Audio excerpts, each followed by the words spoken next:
In-flight fires are a serious threat to airlines and airline safety. They can spread quickly without being noticed and threaten the lives of passengers and crew.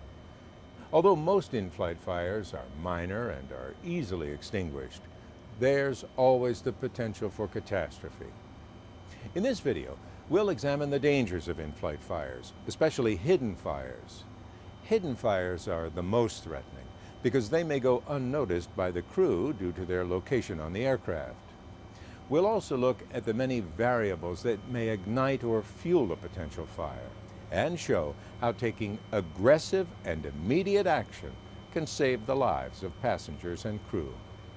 Keep in mind that the information presented in this video does not replace your company's emergency procedures, but by drawing on crucial fire research from the FAA and other civil aviation organizations around the world, it may help you to more effectively handle in-flight fires.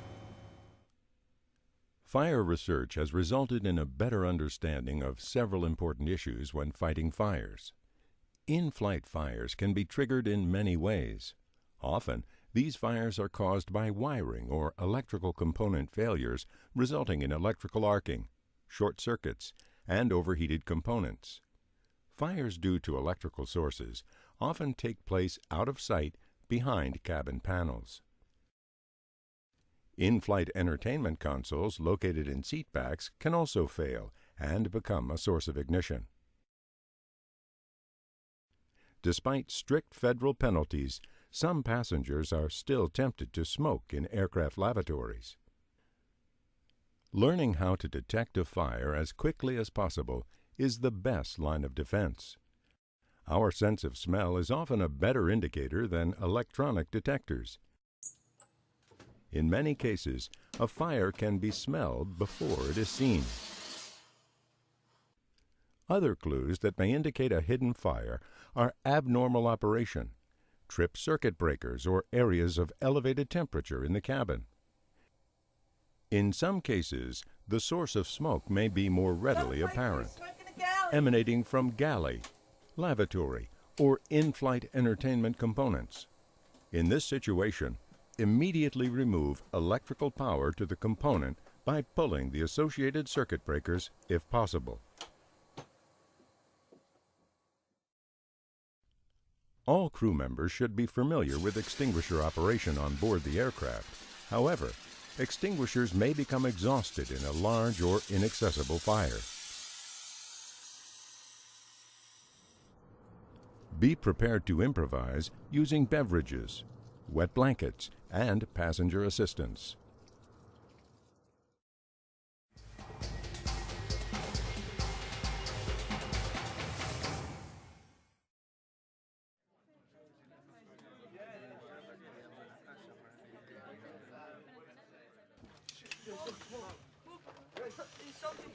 A team approach is often an effective method.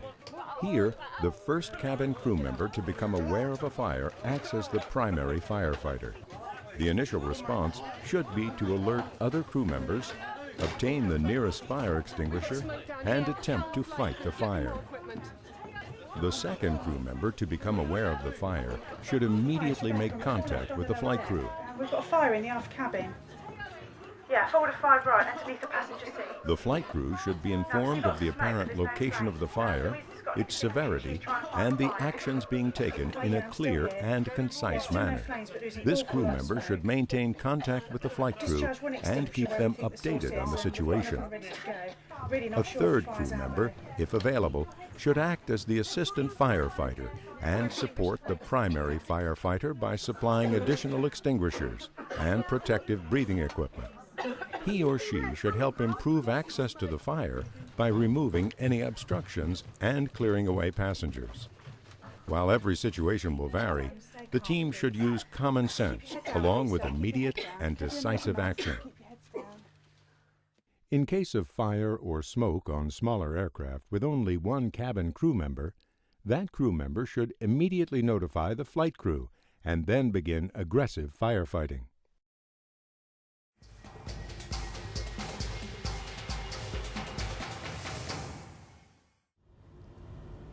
An especially dangerous situation involves fires that cannot easily be found.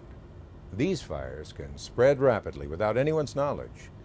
It may be necessary to force off panels or cut through them with the use of improvised tools or a crash axe. Use whatever implements are near, such as knives, spoons, or food tongs from the galley.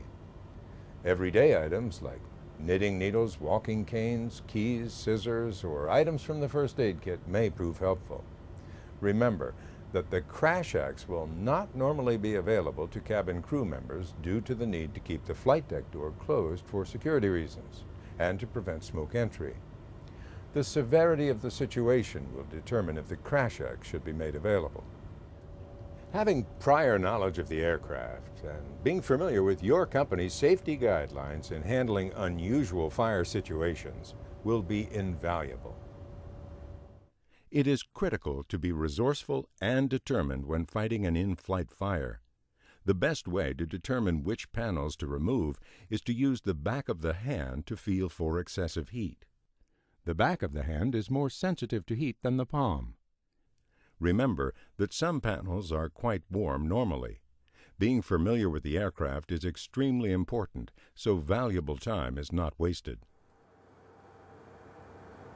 Aggressive and immediate action is the key to fighting fires. Acting quickly is the most important part in avoiding a potential catastrophe.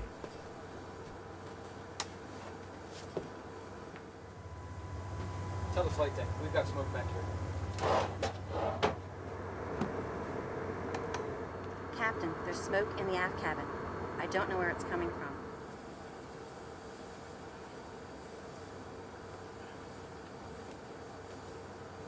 I can't get this panel down, but it's hot. Give me keys or something, quick.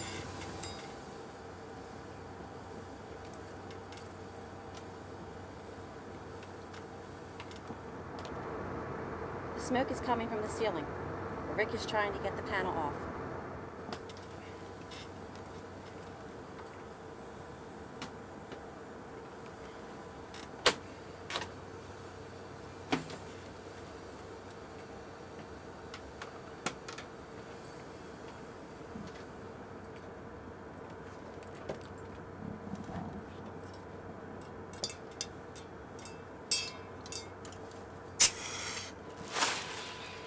Quickly evaluate if there is time to put on protective breathing equipment, also known as PBE. In some situations, it's more important to put the fire out quickly. However, if PBE is necessary, don't delay. Fires can spread rapidly and put the aircraft and crew in immediate danger. Expect some differences between training with PBE and using it in an actual emergency. In a real fire situation, the equipment will be more difficult to put on, and it will be louder than expected. Flight attendants who have been involved in fire testing trials have described how quickly visibility was lost in a fire area due to smoke. Even small quantities of smoke can make it difficult to breathe if PBE is not used.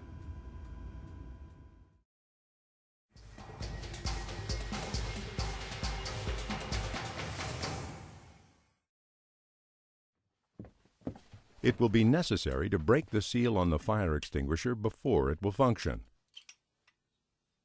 When using handheld extinguishers, remember that they should be discharged from an upright position if possible. Otherwise, all of the extinguishing agent will not be discharged. While there could be situations when it is not possible to keep the extinguisher upright, some are equipped with a discharge hose that allows the extinguisher to be kept upright while still enabling a downward or upward discharge.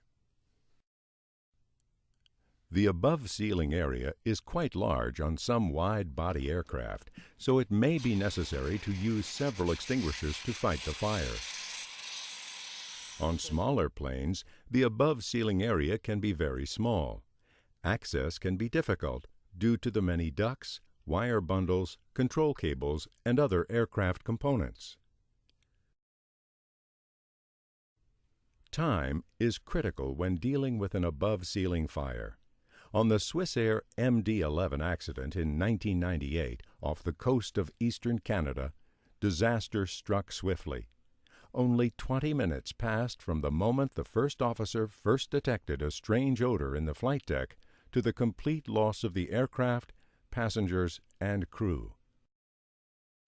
In-flight fires resulting in aircraft loss are rare, but research shows that serious fires must be brought under control within minutes. Here at the FAA William J. Hughes Technical Center in Atlantic City, New Jersey, fire safety issues are constantly being examined. This research is invaluable, especially for the flight deck, where a cabin fire poses additional concerns due to the necessity of maintaining tight security at all times. If a fire in the cabin is confirmed, it is important that company emergency procedures be followed immediately. Put on goggles and oxygen masks at the first sign of any smoke or fumes. Notify ATC and begin planning for an emergency landing as soon as possible. Delaying the descent by even a minute may be the difference between a safe landing and disaster. You smell something, Ken? I do, Keith. We have smoke. Smoke coming out from the panel behind your seat there. Let's go to oxygen. If there's a fire on the flight deck, pilots should also follow company emergency procedures. Cabin crew should be notified of the situation at once so they can prepare for an emergency landing and evacuation. In the event of a cabin fire, extinguish the flames before smoke and fume elimination procedures are followed. Otherwise, the increased ventilation may worsen the situation and cause the fire to spread more rapidly. It's important to remember that smoke and fume elimination procedures are designed to clean the cabin of pollutants and are not intended to control fires. You should pay special attention to circuit breakers. Do not reset a tripped circuit breaker in flight unless the procedure is approved in the flight crew's operating manual, or unless the captain believes it's necessary for the safe completion of the flight. Circuit breakers are meant to protect against electrical overloads and should not be used as on-off switches for day-to-day operation. If a hidden fire becomes severe, you may see simultaneous indicators, such as multiple system failures, and circuit breakers tripping in quick succession. Abnormal system operation may also be a sign of a developing fire. In the event that a fire becomes uncontainable, the aircraft should be landed immediately while control can still be maintained.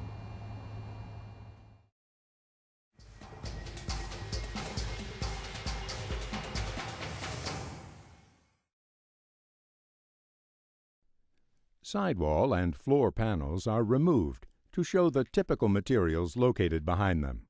Remember, removing actual aircraft panels can be difficult, and the attachment methods vary. Thermal acoustic insulation is located next to the aircraft skin and protects the cabin from the cold and noise outside. It's safe to pull it out of the way when searching for a fire. The cables behind the panels can be quite vulnerable, and sparks may occur if the insulation is damaged. You'll also find a large amount of air ducting, some of which can run very hot during normal operation. Be aware that hydraulic fluid can leak at high pressure and look like smoke. The fluid is fire resistant but can burn under certain conditions. Fire research testing has led to reductions in the flammability of many aircraft materials. However, the flammable properties of some materials can be different in aircraft that have been in service over time. In some areas, lint and fluff can accumulate. In other areas, spills and maintenance activities can contaminate materials. Some of these contaminants may be flammable and can be minimized with routine cleanings. It's important to address the use of halon fire extinguishers and their associated side effects. While halon may cause some mild discomfort, such as dizziness, when used in a confined space, it is far safer than the risks posed by an uncontrolled fire. The toxic smoke and gases from a typical aircraft seat fire are far more serious than the health risks in discharging a halon fire extinguisher. In most cases, even if all the halon extinguishers were discharged on an aircraft, the typical concentration levels would still be below the maximum safety level defined by the FAA. In the future, new types of extinguishers will be approved to replace halon. Regulations will require that the new extinguishers be just as safe and effective as halon. While federal regulations have minimized the likelihood, some passengers are still tempted to smoke in aircraft lavatories and interfere with the smoke detectors. Stocked with flammable materials such as paper towels and tissues, the lavatory poses the potential for danger. This demonstration shows how a very large fire can erupt in a lavatory in a matter of seconds. Aggressive firefighting can bring this situation under control, so it's important to act quickly.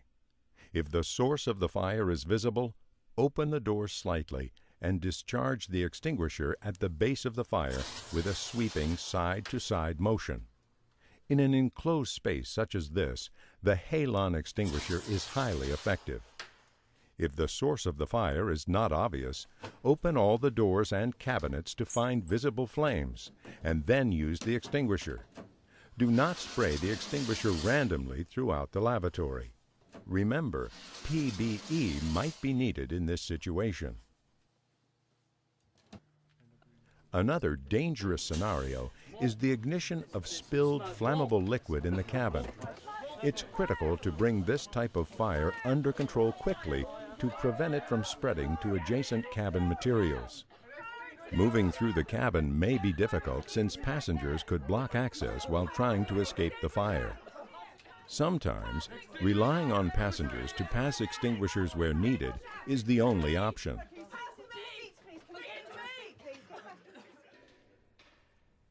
A seat fire started with flammable liquid can be extinguished easily with a halon extinguisher. Although water extinguishers are not rated for flammable liquid fires, they will have some effectiveness when the liquid is spilled on an absorbent material, such as seat cushions or carpeting. Use the nearest available extinguisher and, if necessary, request a halon extinguisher from other crew members or passengers. Another possible fire hazard is the portable electronic equipment brought into the cabin by passengers.